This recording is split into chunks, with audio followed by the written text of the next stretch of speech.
Welcome. We are so glad to have you all and happy that you could join us today for the first session in our Climate Justice Dialogue series. This session is going to actually focus on an introduction to just transition, community-centered and community-led climate solutions. I'm Monica Atkins, and my pronouns are she and her, and I'm one of three co-executive directors of the Climate Justice Alliance. And so I'll be supporting you all and moderating our conversation today.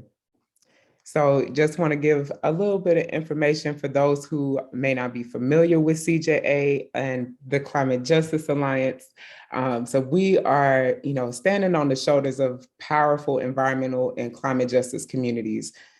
A CJA's, very purpose is built on the firm belief of the power of grassroots organizing and the lasting change that, lasting change that come from local solutions on the ground. Our alliance is 82 members strong of urban and rural communities on the front lines of the climate crisis, as well as alliances and supporting networks that are working to advance a just transition away from extractive systems of political oppression, means of production and consumption, and at the same time building models and developing solutions in real time towards resilient and regenerative equitable economies.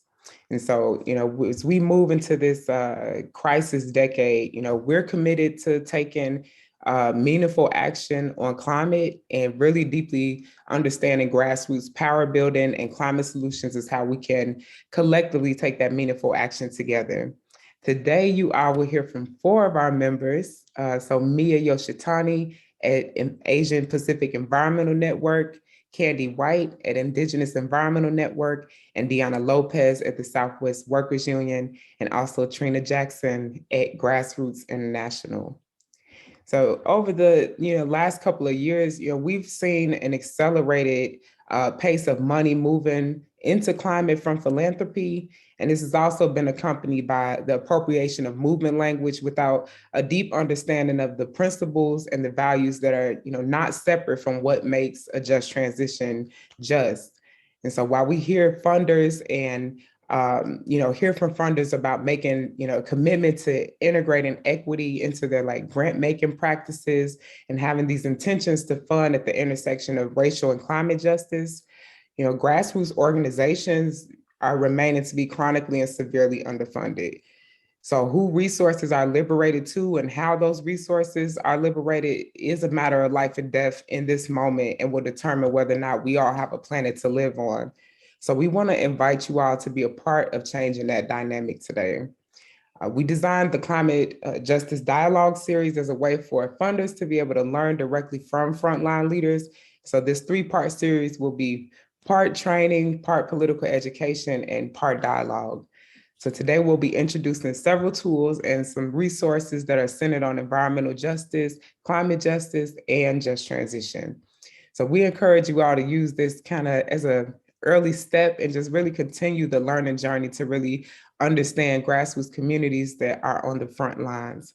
So as we hop in today, I also just want to give a special thanks to our sponsors for making this series happen and supporting us and making this happen today. And so we all are excited to hear from our frontline leaders. And so if you have questions as folks are sharing out today, please drop that question in the chat. And at the end, we will have some time for question and answer.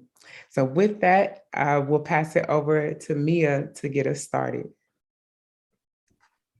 Thank you, Monica. Good morning, everyone. And thank you so much for being part of the series. I'm so excited that there's so many people who are joining us. My name is Mia Yoshitani. I am the former executive director of the Asian Pacific Environmental Network. APEN organizes around environmental justice with Asian American immigrant and refugee communities around the intersection of racism, of pollution, and of building power for communities who are at the center of the environmental justice movement. So we've been doing organizing since 1993 in the Bay Area mostly, and in the past maybe 10, 15 years have built a statewide organizing and power building network of poor and working class Asian American immigrant and refugees around environmental justice and climate justice movements in California. So I'm here really just to start to give a basic background of environmental justice and climate justice. I know some of this might be maybe old to some of you or redundant, but we felt like it was really important to kind of ground in early history and some of our early principles that still guide our movement today.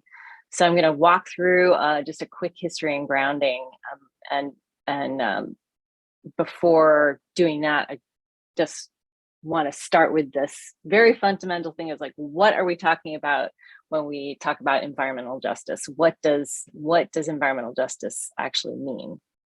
So environmental justice embraces the principle that all people have a right to a clean, healthy, and just environment where they live, work, play, pray, and go to school, and that they have a right for equal protection and law and enforcement under the law, and under not just environmental laws, but any law that includes our well-being and right to our health.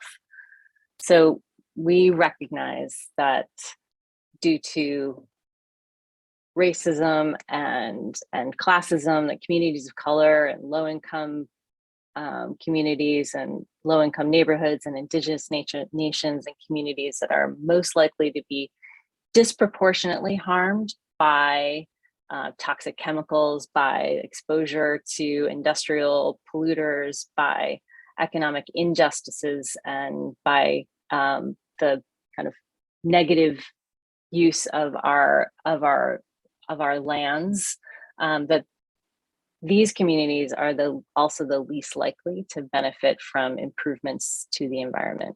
And that is why environmental justice is centrally about the health, the wealth, and self-determination of all people, regardless of race, color, national origin, or income. It measures and ensures the meaningful involvement in all the decisions, the laws, the regulations that impact our health and well-being, and the ability of all communities to make informed decisions and take positive actions on their own behalf. And it requires that no one neighborhood, no one community, race, or class bears a disproportionate burden of an extractive or polluting economy. So next slide. So what do we mean by climate justice? So what we mean by climate justice is a focus on the root causes of the climate crisis through an intersectional lens of race, class, economic injustice, and environmental harm. Climate justice is about making systemic changes to our economy, to our democracy, and our society that address unequal and historic harm in our communities, that realigns our economy with our natural systems, and holds a vision for thriving and healthy communities for everyone. So climate justice is not just about surviving the climate crisis, but it is about building a movement where all communities are not just surviving, but able to thrive. So what do we mean by frontline communities?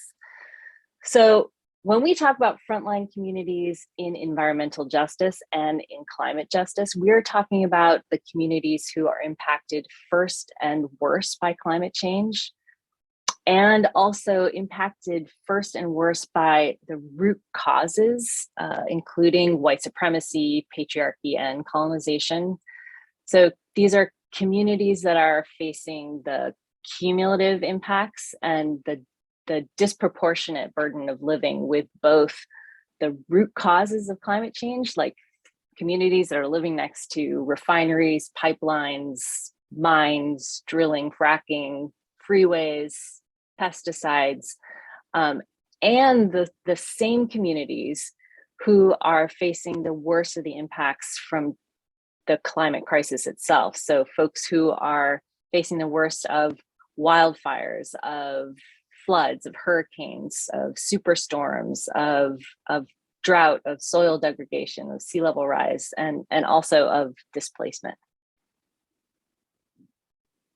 And also, I want to be clear too that frontline communities are, while they have been the sacrifice zones that have, like, these are the communities that are, they're poor, working class, Black, Brown, Indigenous, Asian, Latinx, poor white communities. These are the communities whose health, wealth, and lives have been basically redlined to allow corporate profits to come first. But these are also the communities, we call them frontline communities, because not just that they're on the front lines of the worst of the impacts, but they're on the front lines of the smartest, most strategic, most needed solutions to the combined crisis of our climate and economy. So I'm going to go way back a little bit to the origins of the environmental justice movement. So the reason I think we all thought it was important to talk about the origins of the environmental justice movement is to not just talk about the incredible history of organizing that has been the foundation of the environmental justice movement, but also to distinguish the environmental justice movement from the environmental movement. The environmental justice movement was born out of the civil rights movement, different from the environmental movement born out of a traditional conservation movement of the last century. Environmental justice was really built and born out of, directly out of civil rights. One of the quintessential EJ fights that took place in 1982, where a lot of these photos are from, was in Warren County, North Carolina, where these residents were organizing because there was a chemical landfill or a chemical waste landfill where there was a plan to bury 400,000 cubic yards of PCB tainted soil, a highly toxic industrial pollutant. And these pictures depict protests where people were actually laying their body in the road to block trucks that were delivering this contaminated soil to communities that were already overburdened with pollution and already facing the worst of historic racism and white supremacy. And it's actions like these all over the country in communities that were facing the same historic overburden of pollution and combination with racism and the extractive economy. And it was actions like these that spurred on this toxic waste and race study that was sponsored by the United Church of Christ Commission on Racial Justice. So in 1987, there was a study that came out about the proximity of people living next to hazardous waste sites and race. And it found that, I think many people assumed that people who were living in polluted neighborhoods or next to these most polluting sites that were threatening their health, that it's because these are poor communities. And what the toxic waste and race study did for the first time was really document for academia something that our communities already knew, was that in fact race was still the most significant factor in the siting of these hazardous waste sites over things like economic status. So the fact that race is not just a part of, but fundamental to how communities are living and breathing and raising their kids and going to school next to some of the most polluted and toxic sites in our country. This pattern is what the Toxic Waste and Race Study was first to document as environmental racism.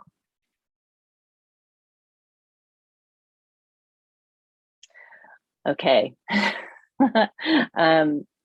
So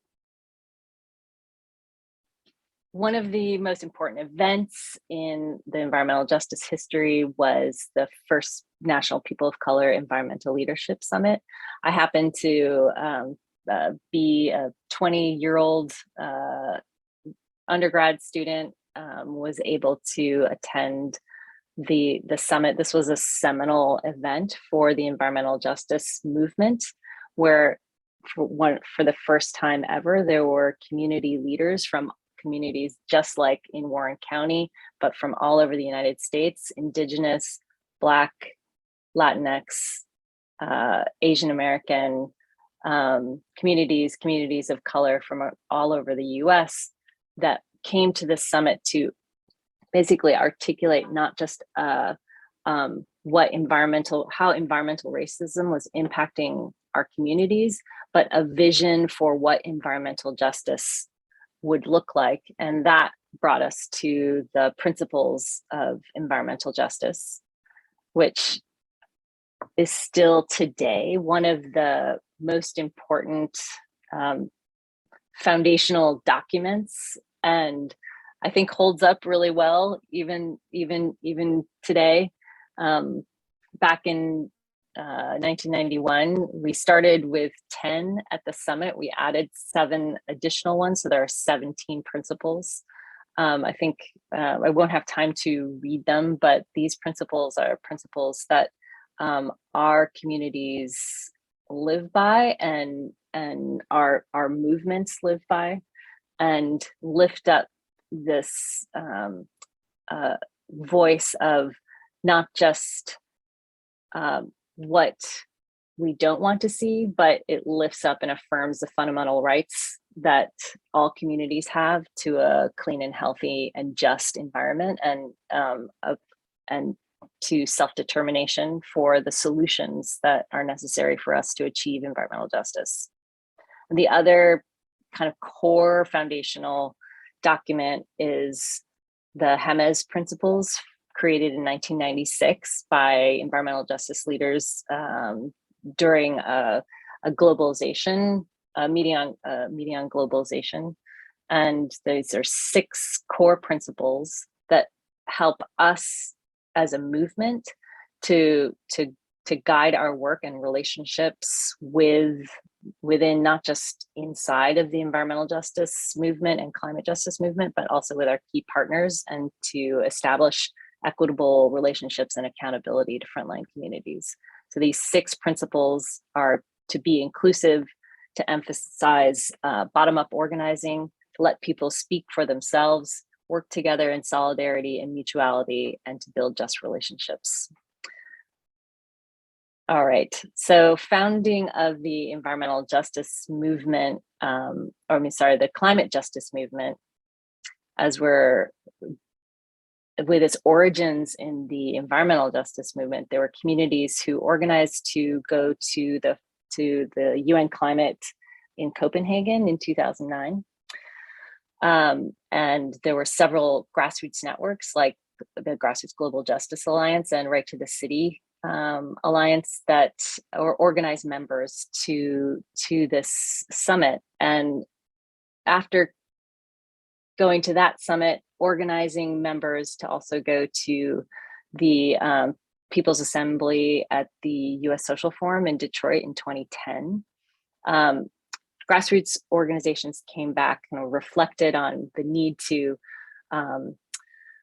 align environmental justice organizations and frontline communities, and also to build power for a unified vision and for a common framework, and to share strategies for us to be able to achieve climate justice and ground in the experience and the voice of environmental justice communities for that vision.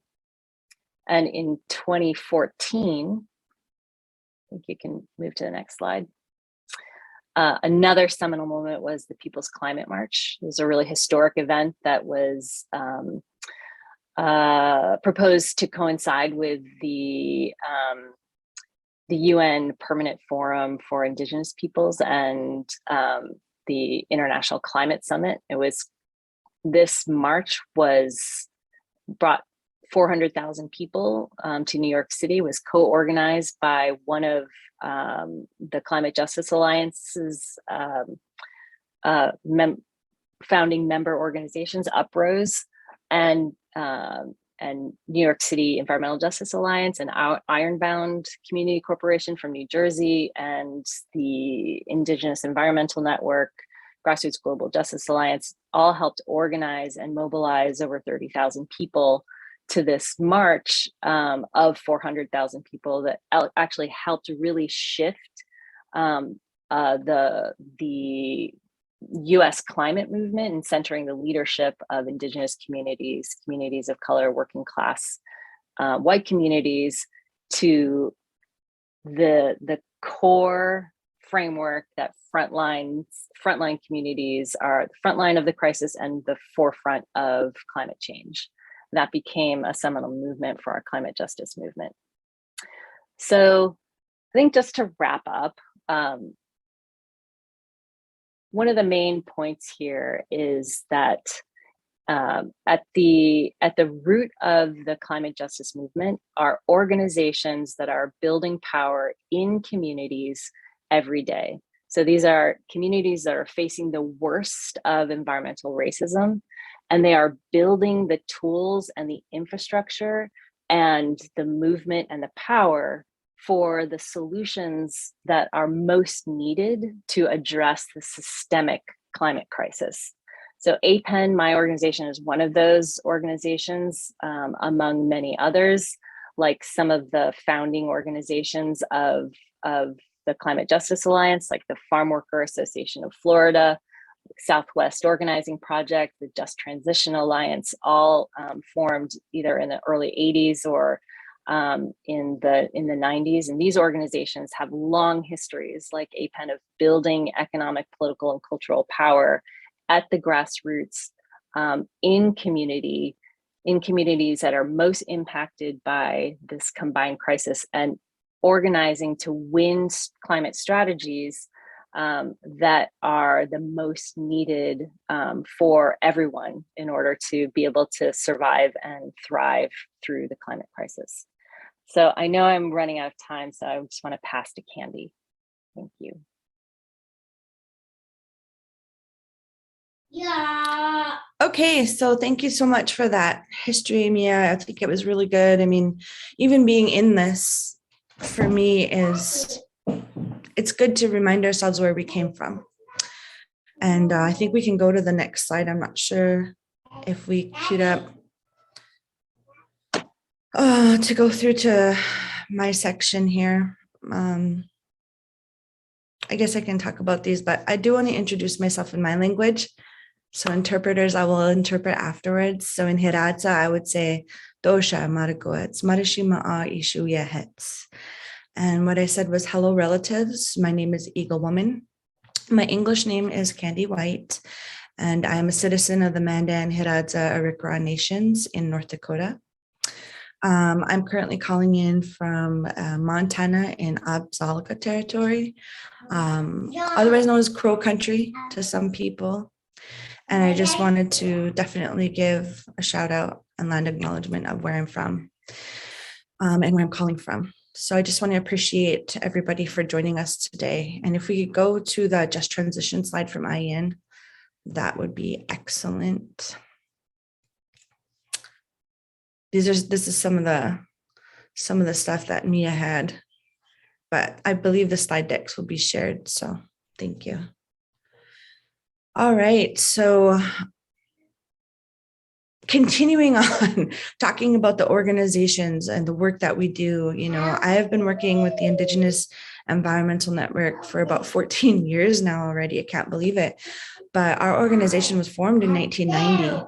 And, being born out of the American Indian movement, being born out of the necessity to really work with our communities that were grassroots Native communities. And it's taken all this time to really put together what it is we're saying. And it's not just stopping development. It's not just, going out and fighting constantly. We've come to this like full circle transition process, right? And so in 2018, we came up with this little booklet that you can find on our website, the Indigenous Principles of Just Transition, to really try to have a level of understanding of the relationship that we have with the land, the sovereignty fight that has been on since colonization, since capitalism, since the genocide of Native people here in the so-called United States of America. And to really talk about the transformation for action that we see as people who feel that we've been on the front lines in this country, at least, for about 500 years, roughly, give or take. So go to the next slide. And like I said, you can go on our site there and you can read a lot of the information there around what we mean when we say responsibility and relationship, how our connections to the land have been different and how it's not.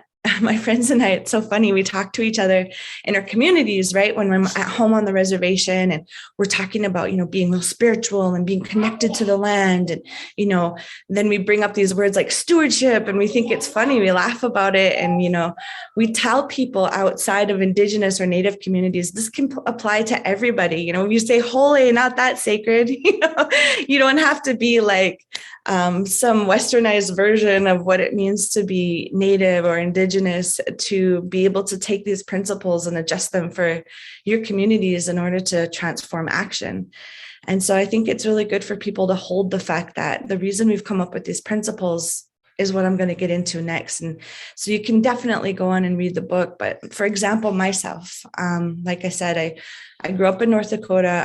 I'm from what's called the Fort Berthold Indian Reservation, right? Like we all got a name for these reservations where we were put in the 1800s as part of this whole act in the government system to go ahead and do something with the natives, do something with this problematic group that's been fighting to protect air, land, and water. And when they put us on these reservations, they didn't realize there was going to be all these natural resources. And there was oil, gas, coal. And so they want this now.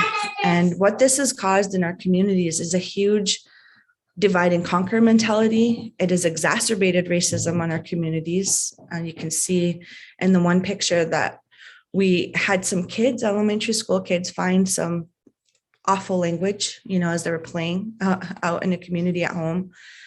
And we have been experiencing flaring in the community for over a decade. I mean, since 2008, every single day, 24/7 in North Dakota, they're flaring the natural gas. So this isn't even about, we need energy, because if we really needed energy, why are we just flaring off energy when things like what happened in Texas last year and might happen again this year? They don't even have access to power and electricity. But here on my reservation, we're just flaring it and we're all getting sick from that, right? We have man camps that have come in and completely changed our communities, have made them really dangerous and not safe. And we have had people that have gone missing, that have been murdered. And so when I talk about the Indigenous Principles of Just Transition, that's just the thing, right? That's a book that you can read to kind of understand. But the reality of the impacts of our people since the quote unquote Industrial Revolution, after genocide, after diseases, after being put on reservations, just imagine it's one thing after another, after another, after another.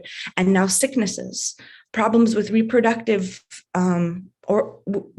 in our women as a result of this industry. So just kind of trying to tie together how this fight against environmental justice is collectively really, environmental injustices are messed up. I don't know how else to put it for you, but go to the next slide, because I want to share that we're not just pushing back and saying, stop, stop, stop. Because what we've seen is that people want to be able to contribute, right? They want to be able to work. and they want to be able to work in an area or a field that isn't harmful, that isn't toxic, that doesn't make them choose between going out and roughnecking, for example, like working on a rig, or being able to pay healthcare. It's such a nasty cycle. Like, my kids are sick. My kids have asthma. My mom has cancer. I gotta work. I gotta work in this industry because it pays this much money. And so then people are torn. And so what we talk about is the defense of the sacred. And Indigenous just transition says that you're able to fight against that which is harming you while simultaneously working towards a better lifestyle. It's not just about stopping something, but it's about growing something, right? It's like about planting that seed. You can go to the next slide. I'm sure that you are able to come to our convenings hopefully soon after we come off of this pandemic that has forced many of us to this internet kind of lifestyle. But there's nothing like the true power of visiting and of being together and of being of spaces. And so what we've prided ourselves on at IEN is going to international communities and meeting with our brothers and sisters from the global south, meeting with our brothers and sisters from all four directions and understanding the stories of where we're all coming from. This Just Transition booklet came from those stories. It came from meeting with people who are all over the world, Indigenous populations that have similar stories of being divided, being conquered, and having things being taken against their will. And so for environmental justice, we want to talk about people that have free, prior, and informed consent in their communities. And these communities can come together and gather, like we did at Haskell Indian Nations University in 2018 when we rolled out our booklet. If you go to the next slide, we want to talk about this being a small-scale distributed system of generation. So what I talk about here is we have people with expertise in their communities. We have traditional ecological knowledge. We have people that really want to do things that are healthy, that are innovative, but they're not large scale corporate, let's make money projects. And a lot of times that's why they're not looked at. When we go into individual communities, we do community gardens, and they're not huge, but they'll feed that community. And corn, squash, and beans, for example, are a traditional staple where I'm from. And so those, when they're grown at the end of the year, are then given to the elders so that they can make bean and corn soup, which is a traditional staple in our diet. Or having access to solar power that's on a small scale, because a part of the problem is getting up to scale, right? And making money and profiting. That's the problem. We're not trying to move into renewable energy so that we can keep wasting as much as we're wasting now. The biggest thing about renewables or moving into a just transition is that there's no one size fits all. That's the problem with the US federal policies right now. They want a blanket that they're going to lay down and it's going to fix everything. And that is absolutely not how it works. The frontline small scale communities that we work with, reservations across the United States that we work with, Indigenous populations around the world that we work with have told us time and time again, well, we have these plants here, we'd like to protect them. This is what makes sense for my community. We'd like to do this. I live in North Dakota. We have a lot of flatland. It's the plains. Hey, maybe we can do hemp production and development. But it's not funded on that level because it's not going to make the money for the larger picture. That's the problem. That is the problem inherently. The grassroots have the solutions to be able to spread that out and see how it makes sense for both urban and rural communities. You have to meet people where they are, not force them to be where you are. So if you go to the next slide, I'm going to go ahead and pass it back over to Manyeka, I believe. And I want to just say, and I want to let everybody know that when it comes to environmental justice, when it comes to just transition, one of the biggest key takeaways I've already said is there is no one size fits all. And there is no one person is right. There's a lot of input. There's a lot of really good ideas. They just might not be corporate scale. Everybody can do them, but they can be adapted like this here, like this model shows. So I'll go ahead and pass it back to you, Monica.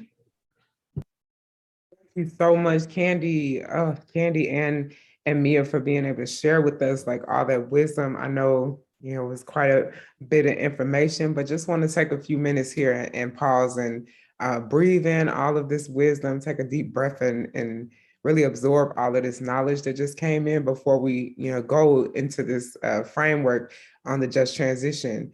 Want to invite folks, to just, sit here in this powerful history of, environmental justice and the climate justice movement and, the beautiful climate stories and solutions that are being led by, frontline communities and indigenous peoples. So with that, I want to ask a few questions to see if I could actually give this towards Mia. And if you don't mind sharing, Mia, just, given your longtime commitment to environmental justice and climate justice, what do you think is the most important thing to consider for someone wanting to like start showing up to support environmental justice and climate justice movements in this moment? I think the most important thing is to connect with the organizations and alliances that are actually built from the grassroots organizations that are based in communities that are both facing the greatest harm and threat and the cumulative impacts of environmental and climate crises, but who are, who are the most strategic and important solutions, like holding the most important solutions to fight for and to build power for and to engage in, because those are solutions that are actually going to address the root causes of the crisis for everyone and have the vision to build what's next for our communities. So I think, to me, there are so many inroads to actually supporting and learning from the wisdom of these communities.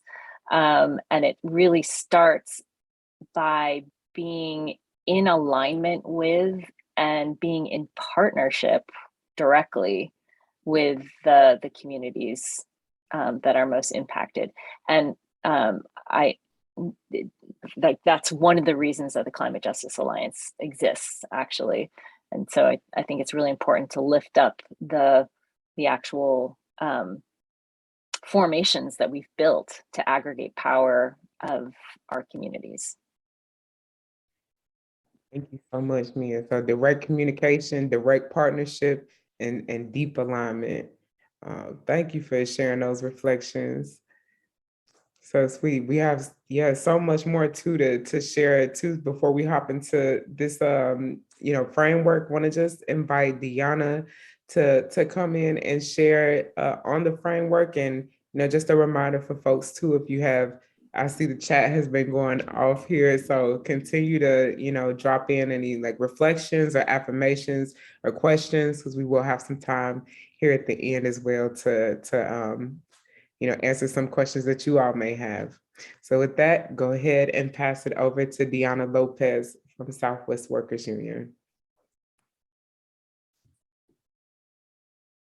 Thank you. I love listening to Monica and Mia and Candy, and it's like Climate Justice Love Fest. I just, I really have a lot of admiration for many of these folks here in the space, and really honored to be here. I'm really gonna talk about some of the climate justice framework. I'm from San Antonio, Texas, also known as Yanaguana here. And I'm with Southwest Workers Union. We are turning 34 years old in 2 weeks. And we started out as a school worker union. And then as we realized that there were a lot more issues beyond the workplace, down to where people lived, where they bought their groceries, where they grew their groceries. And so that's how we started getting into environmental justice around the military contamination, which was around our community. And so this slide, Just Transition Framework, is really important to us as we get into some of this work. I grew up at the end of the runway between two military bases and next to Leon Creek, which is the creek that passed through the two military bases, picked up sediment and the contamination. It wasn't until we were a lot older that we realized that this creek held a lot of those chemicals still within the sediments and the water, and there was still active dumping into that creek. And as you know, water isn't a standstill. Water moves, air flows.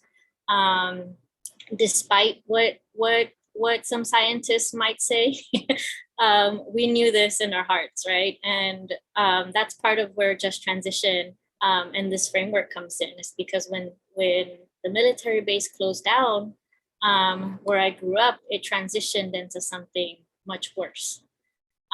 And so that's where we get into some of this framework piece, where it's basically a quick overview of moving.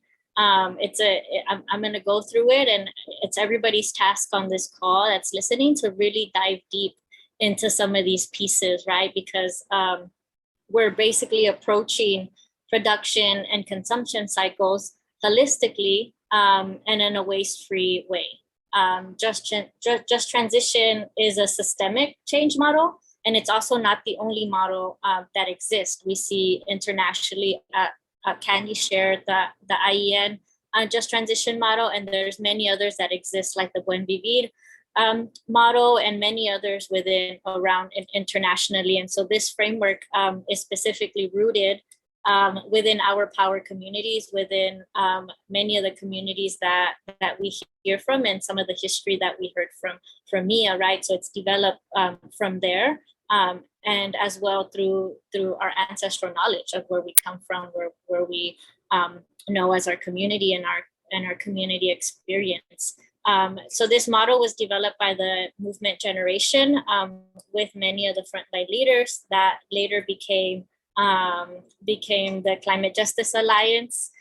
We heard about some of that movement, and now we sort of see a really deeper analysis because of that groundwork and that work that was done.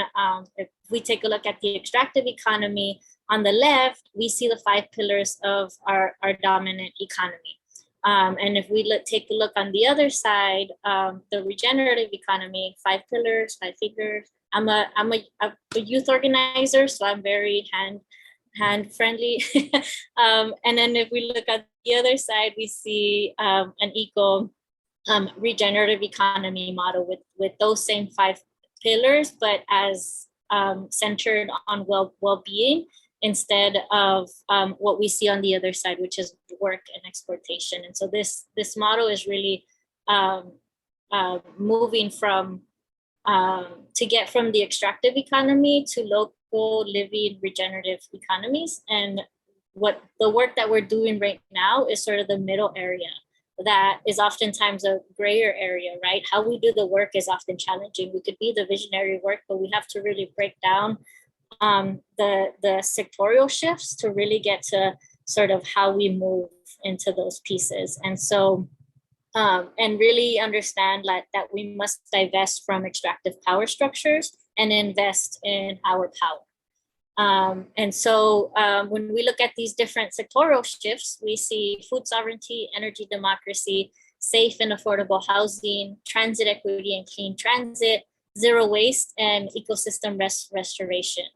These are the 6 primary shifts that were identified by our communities.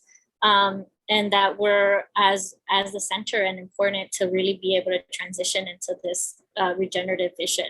And so many of these examples around Just Transition we're already seeing.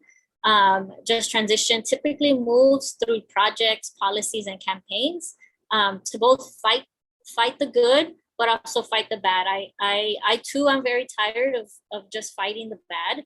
And at some point, many of our organizations made the decision that is also extractive, work, is always being on the defense, and never really getting a chance to enjoy the vision that we wanted. And so part of that work is to really be able to move on what really is close to our hearts and what we really, see. And so somewhere in there, we've all realized that, we're tired. It takes a lot of work to always constantly be on the fighting edge. And so these principles were developed in 2017 and represent a host of different strategies to transition whole communities to build thriving economies that provide dignified, productive, and ecological sustainable livelihoods, as well as democratic governance and ecological resilience. So there are 8 principles, which you see on the screen right now, that they just transition equitably redistributes resources and power, and just transition also requires regenerative ecological economies. So we must advance. So basically, we must advance ecological resilience, reduce resource consumption, restore biodiversity, and traditional ways of life, as well as undermine extractive economies. As all at the same time, and right. So we're doing this in a way that is collective and collaborative, and using our vision to really be able to put this into practice. Next slide. So the Just Recovery framework is one of the most recent ones that we've seen in the past few years based on the climate crisis. So this came out of many of our members that were really looking into developing a different model for the climate crisis. And Just Recovery is also part of Just Transition strategies and is used in many formats. So when rapid response, when emergencies, our communities basically activate local mutual aid networks to advocate for community needs, any needs related to job or income loss, and to repair homes, and to rebuild communities stronger than they were prior to disaster and emergency. These past few years, we've seen the strength of those networks because our communities continue to exist and continue to be able to survive off of our current pandemic, as well as the economic disasters. We saw this through the major Texas storm and the breakdown of the energy grid here in Texas, is that these mutual aid structures basically, were the weave of community. And so what Just Transition is not, and just to clarify this, I want to mention this just very, very bluntly, is that Just Transition is not a false solution. False solutions continue to poison, displace, and imprison communities. False solutions extract and further concentrate wealth and political power. False solutions also reduce the climate crisis to a crisis of carbon. And so we want to be really clear about how it's different, and about how we know what we don't want, right? But sometimes it's hard to identify and sort of the path to what we do want, and sort of Just Transition allows for that work to happen. And so some of our work on the ground, these are our beautiful people that I work with in our space. As I mentioned earlier, we got a whole new set of different pollution, and that's how we got connected to some of the climate justice things, is because the military base, the legacy pollution around chemicals, transitioned into pollutions around oil and gas because of the fracking activity south of San Antonio and all through Texas. So the former military base is now Port San Antonio, which is the largest inland port. And I know y'all are like, inland port, that don't exist. It exists in San Antonio.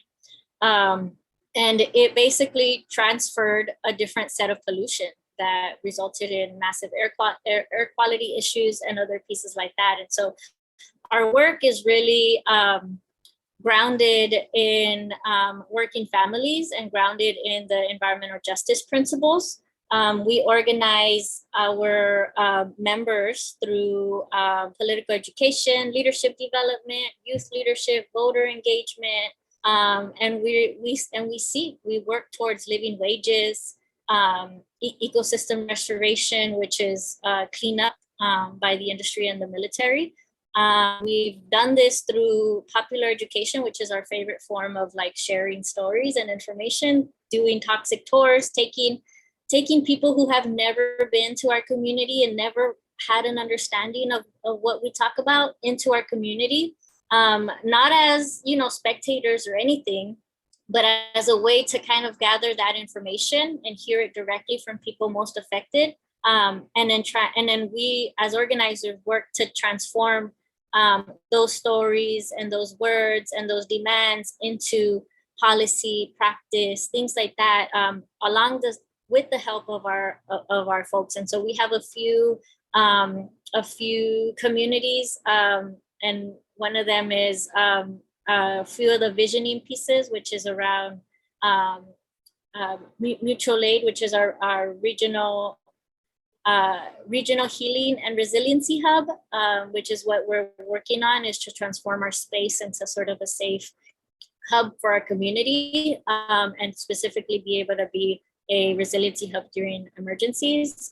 We have a Comadre Economies, which is a feminist economy marketplace, which is part of the resiliency hub as a year-long system. And then we have our Roots of Change Community Garden, which are sort of our solutions-based work and vision-based work. And so when we look at energy democracy, part of this work is many other people are doing some powerful just transition work. And so this is one from Frontline Communities are leading energy democracy. This is a community on rooftop solar and offshore wind in New York, led by Uprose and New York Environmental Justice Alliance. They are working to reform electric cooperatives, and other people are working to reform electric cooperatives in Appalachia, and then renewable energy policy in the Midwest. So this is all happening as we're really working to it's a living structure and frame. Another part of just transition is sort of food sovereignty. And so many of our communities are also leading some of the food sovereignty pieces, and you see some of the examples up on the screen. And then in general, we wanted to really showcase, next slide, the multitude of just transition projects by elevating just a few more examples. And so you see some in Cooperative Richmond, Earthbound Building Farm and Forestry, Cooperative Tierra y Libertad, Naoma Low Refinery. So these are good examples of what just transition and regenerative economies look like on the ground, and they're existing, they're living. You'll notice a couple of common areas around these projects, which are all, they involve the right of our relationship to Mother Earth, and all involve shifting control to communities, which is the center of our work. And so now that culminates a bit of mine and a bit of my work around just transition and the work of our members. And so I'll pass it over to Trina to take us into the next part.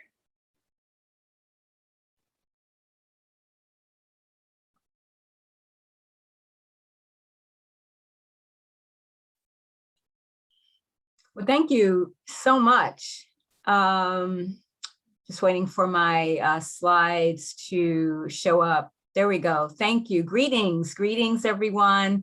It is an honor to be in community with all of you today, and also want to just appreciate my co-panelists, friends, and teachers, Mia, Candy, and Diana, just for all of the teaching and sharing that you're doing today.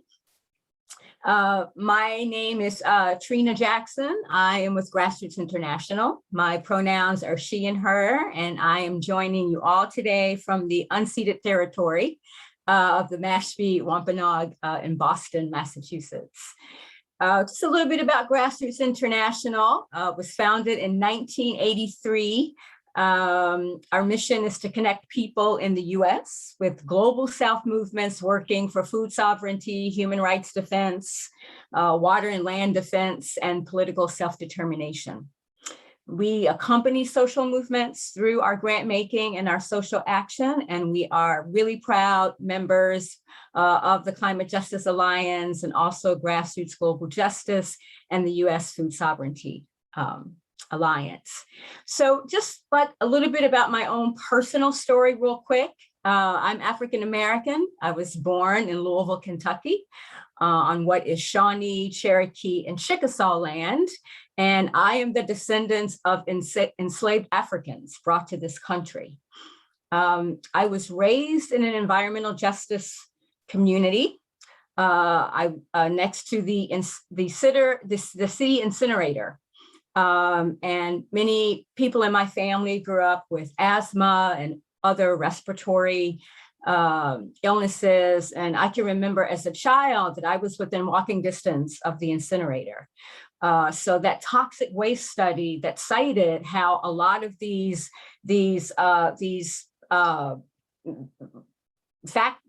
things are cited next to poor Black communities definitely resonates with my own story. And that is my connection to this movement.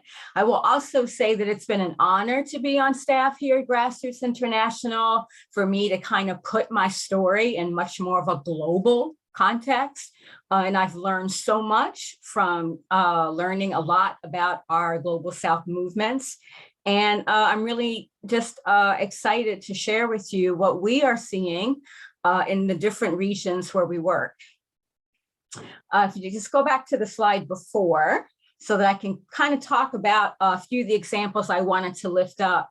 In Haiti, for example, just the earthquakes and the hurricanes that have disrupted a lot of the farming and destroyed a lot of the land there and disrupted a lot of the farming practices in Honduras, where there's also been a lot of extreme weather events. And also in Nigeria, where there's been, because of the extractive industry of multinational corporations, it's affected a lot of the riverbeds there. So that's what you see kind of reflected in the three images on the screen. I also want to lift up that a lot of the impact of this crisis is affected by US policy. And I feel like it's really important to really say that through current policy and just a history of colonization and military intervention in all of these different places where we're working. And also the work to heal the land, to bring people together, to create alternatives is really under-resourced by philanthropy. So what are some of the systemic change frameworks? So a lot of what's been raised already around food sovereignty, environmental justice, just transition, Black liberation, the solidarity economy is absolutely what our Global South partners are also using. But I wanted to just add another layer to what's been shared. And that is the frameworks of feminist organizing, feminist economy and organizing in defense of life and healing justice. And the feminist economy and organizing for life is really centered around the sustainability of life to the satisfaction of our needs, which is both involves the material resources and also care relations. Care is understood that we need this in all stages of our life. The care that we provide for each other, the care that we provide for the land, and it has to do with this vulnerability of life that we experience in all forms, and interdependence as a common characteristic that's of all living beings. So interdependence and eco-dependence are foundational to this strategy. And using popular education and intersectionality around this strategy. The other strategy is around healing justice, that acknowledging the ways that colonization, patriarchy, white supremacy, and capitalism has inflicted deep trauma. When agribusiness steals land, for example, they're not only taking the physical space, but they're severing an emotional, a spiritual, and an ancestral connection, often through violence with the land. Women and LGBTQI people face even harder impacts from these intersecting global systems. So in response to that, our partners are mobilizing to address the trauma, even as they confront the root causes of these systems. So just to give an example of the social movements that are sort of leading this work, one is the La Via Campesina, which is an international movement of peasants, landless workers, indigenous people, pastoralists, fishers, migrant farm workers, small and medium-sized farmers, rural women, and peasant youth from around the world. Their work is built on a sense of unity and solidarity, and it defends peasant agriculture and food sovereignty. The World March of Women is a feminist, anti-capitalist movement struggling against all forms of inequality and discrimination that affect people who are women. They direct a lot of their actions and values on global solidarity and gender equality and transforming these political, economic, social, and cultural systems. And you can see there on the slide that one of the calls to action is that we resist to live and we march to transform. So what does this work look like on the ground? Grassroots International partnered with Grassroots Global Justice, the Indigenous Environmental Network, and the World March of Women to launch the Berta Cáceres International Feminist Organizing School. It was named after Berta Cáceres, the indigenous leader from Honduras, who was assassinated in 2016 for her work to protect the territory of the Lenca people from the dam construction, which was being planned on sacred land there. This feminist organizing school attracted participants from 38 countries and territories throughout the Americas and Africa, Asia, and the Middle East. Women, transgender, and LGBTQS participants were part of this school. The result was also a 200-page training guide for all of their participants to use with their own networks and in their own communities. Copies of this guide is also available for sale, and welcome donations so that we can make sure this guidebook is accessible for many communities as well. And the guidebook is available in English, French, Spanish, Portuguese, and Arabic.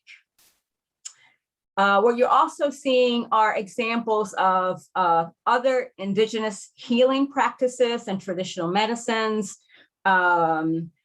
mutual aid societies that have been, mutual aid efforts that have been really, really important during these extreme weather events like hurricanes and earthquakes, that communities in the global south have come together to distribute food and medicine and supplies for people that really need it. It's been really important during COVID when testing and other supplies have been in short supply.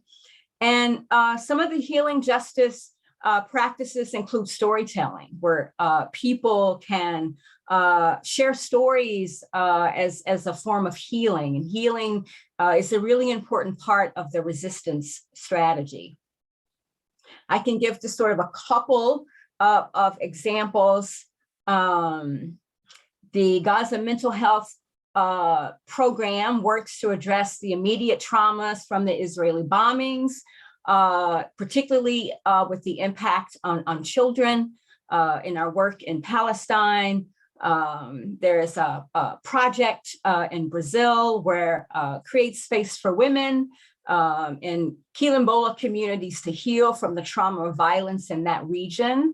And also what you're seeing in and reflected in the slide in Nigeria, the Kabakache Women's Development and Resource Center is also using storytelling to support women as they heal, as they become effective environmental justice campaigners in the region there. So healing justice is about winning justice for both people and the planet. It centers the voices and the experiences of people that are most affected in the Global South, similar to the way we've been talking about environmental justice here in this country. And it recognizes the importance of healing to sustaining social movements' capacity to mobilize and build the solutions in their communities and their territories, on their ancestral lands, through political education and political formation. So with that, I'll pass it back to Monica. Thank you. Oh, thank you, Trina. Thank you, Mia. Thank you, Deanna. Thank you, Candy, for all of the ways that you all have shared these projects that are scalable and ready to be, replicated and invested in right now. We want to take some time and go right into our question and answer section. And so for folks who do have questions, if we don't get to them today, we don't have a lot of time on the questions, but we will be able to send a response through email and follow up with you. And again, all of these resources will be available upon the follow-up period.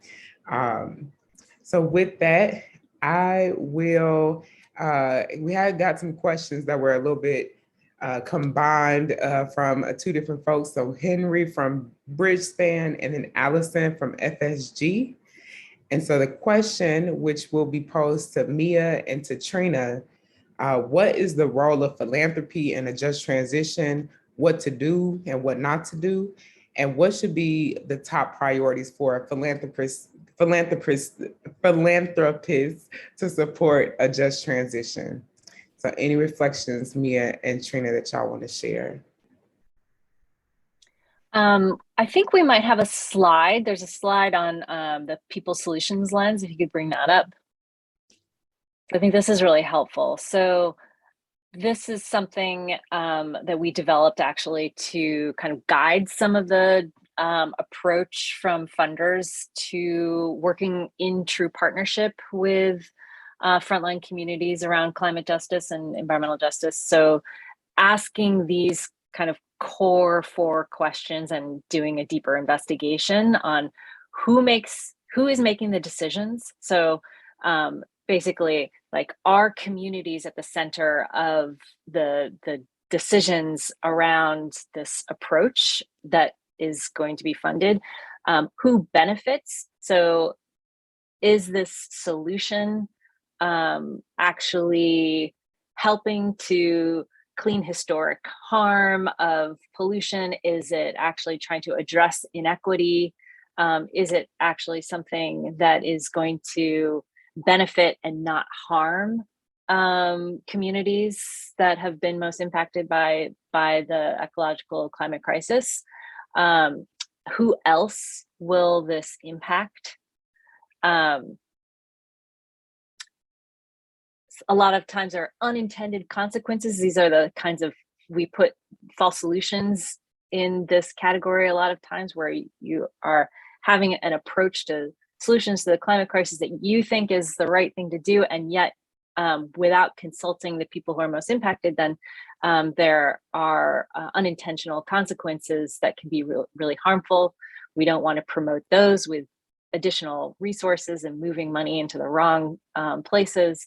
And then how will this build or shift power? Is this something that is going to fundamentally build power in the communities and in the organizing institutions that need it the most to kind of to be able to solve these intractable problems that are these intersectional problems?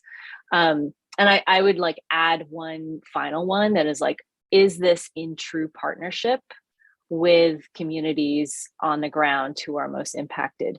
Is it deciding what's best for those communities, or is it allowing those communities to speak for themselves and to make their solution, to lift up their solutions as the primary thing to resource and their democratic decision making? to be able to define for themselves what works best in their communities, rather than knowing that our communities, we have our own experts, we have our own wisdom and experience, and we have our own policy agenda that needs to be supported, and our own way of building power that's going to lead to really strategic transformational change. Yeah, I think I would add to what Mia's saying, the point about being in partnership with movements. I feel like that's really important, and I think being part of this conversation is one thing that funders can do and philanthropies can do, is be part of conversations where funders and people in philanthropy, not just funders, but also donors, are really learning directly from people that are directly impacted, that are actually doing the work. I think for the Global South, I think that there's just like a lot of reflection as a sector for philanthropy to do about where our wealth.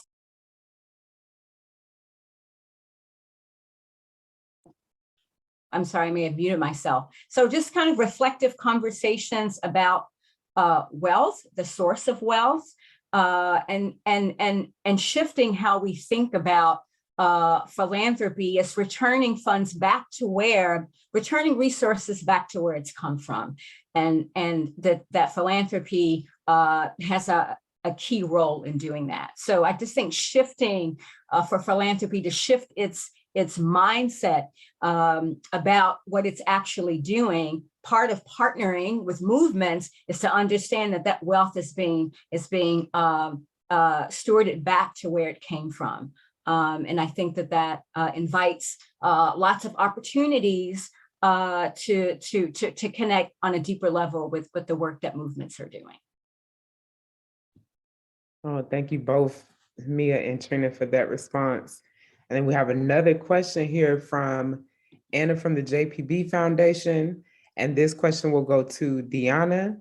So Deanna, if you can just share, what's the most common misconception that you hear and that you may see about climate justice?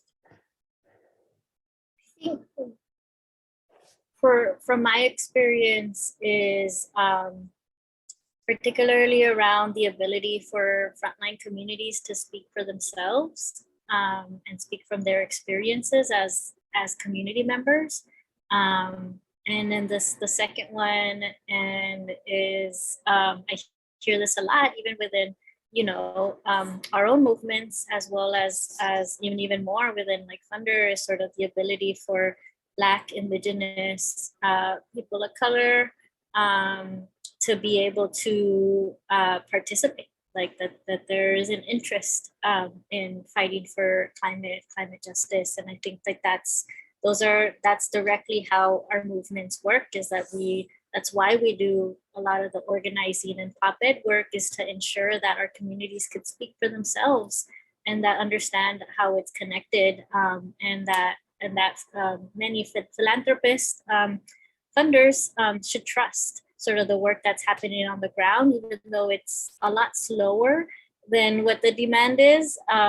It's still happening, and it's cumulative, and it's moving, and it's working, and people are directly changing and restructuring and working on systemic change, even though we can't see it on the outside level. It's happening internally, and it's crawling, and it's moving, and people have massive love for each other in their communities and their environment. Thank you so much for sharing that, Deanna. And for our last question, I'm gonna ask Candy if you can give some solutions, some examples on what false solutions look like.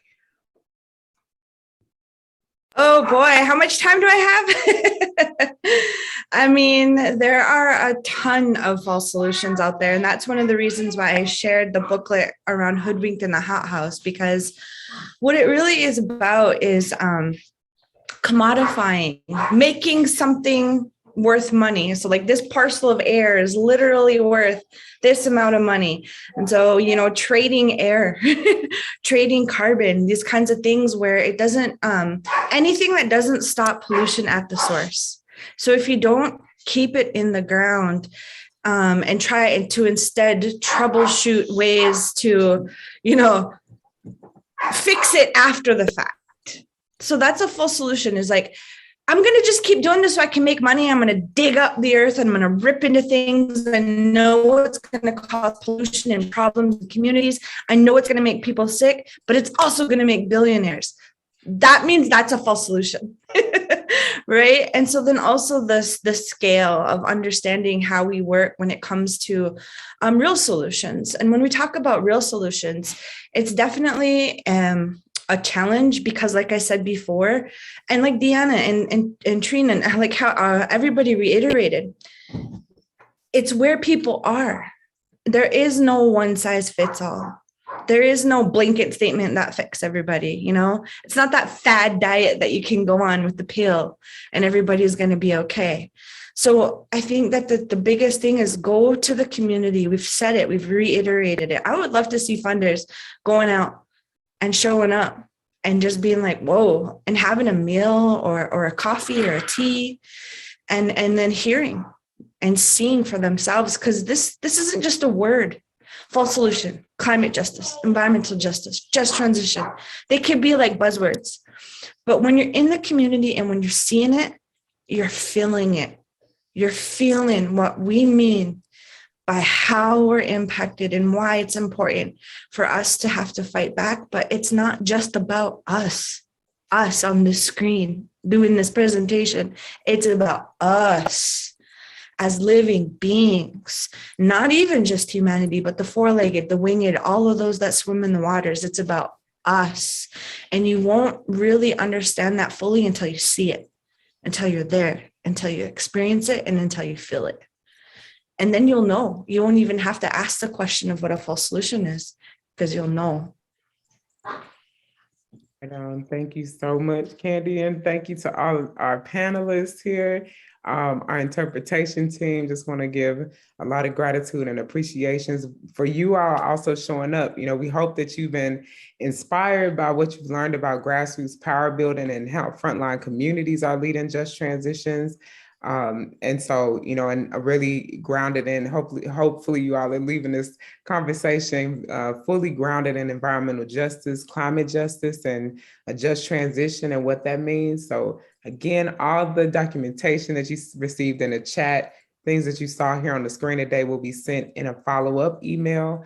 And so I guess just want to leave you out with this, really critical right now for these resources to move to grassroots communities at an accelerated pace that, will acknowledge, not only, that there's a short time frame to do this and for us to really move towards climate action, but also invest in the power of frontline communities. And so just want to share with you all 4 pathways to move money to the grassroots. And so one of those being, directly to grassroots organizations, which is what we always recommend first and foremost whenever possible, as Candy said, building that, one-on-one relationship and being able to, if you're in the same city, like link up and have time to get deeper, invested in a deeper way. And otherwise, folks can move money to grassroots through, grassroots-led alliances and networks who, hold direct accountability to frontline communities. You can do that through community-controlled capital infrastructure, such as non-extractive loan funds and land-based projects. And you can also do that by way of grassroots-centric funder and intermediaries who are in deep relationship with frontline organizations. So here are some options. The ball, family, is in your court. We definitely appreciate you all listening and learning today, and hope that we can also, you can lean on the Climate Justice Alliance to support you in your continued learning journey. And so just want to give, again, just a lot of gratitude and to you all for joining us today. And we hope that you all can make it to the next session. That session will be on July 20th. And so that session is going to be focused on organizing new economies on the ground. And so we'll hear from our members and reinvest about some of the reinvest strategies in non-extractive loan funds and land-based projects and movement-led grant making and so much more. So you can check out our website here on the screen for more information, climatejusticealliance.org/funders. And so just gratitude, hope that everybody's the rest of the day goes well and that you've taken a lot here from our frontline leaders. Everybody have a great day. And yes, thank you all for joining.